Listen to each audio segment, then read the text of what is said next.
হাদিয়া। হ্যাঁ, তো আর তো ক্যামেরার সামনে ধরা পড়ে। আমার ভাইয়ের যদি কিছু হয়ে যায়, আল্লাহর সাক্ষী, আল্লাহর কসম করে কইলাম, এই দুনিয়াতে আর কোনো জরুরকারী থাকবো না। যে যারে পাবো ওখানে আমি দাফন করে দেব ইনশাআল্লাহ। কোথাও গিয়ে চোরের মতো হামলা করার মতো পোলা আমরা না। যদি কেউ মারতে চাই, ছিঁড়ে ফেলাইতে চাই, ঘোষণা দিয়ে যাবেন। আমি সন্ধ্যায় আমি ধরিনি, আমি পথ সম্মুখে যাহা পাই যাই চূর্ণি। আমি হাদি, যিনি জুলাই আন্দোলনের অগ্রসেনানী ছিলেন, সেই ভাইটিকে তার নির্বাচনী প্রচারণায় তিনি ছিলেন। জুমার নামাজ পড়ে বের হওয়ার সময় তাকে শুট করা হয়েছে, গুলি করা হয়েছে। তিনি অত্যন্ত সংকটাপন্ন অবস্থায় হাসপাতালের আইসিইউতে রয়েছেন।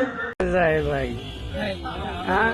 হাদি ভাই, এই যে আপনারা যে সবাই হাতের ভিতরে আইসে দিয়ে যায়, এই হাতে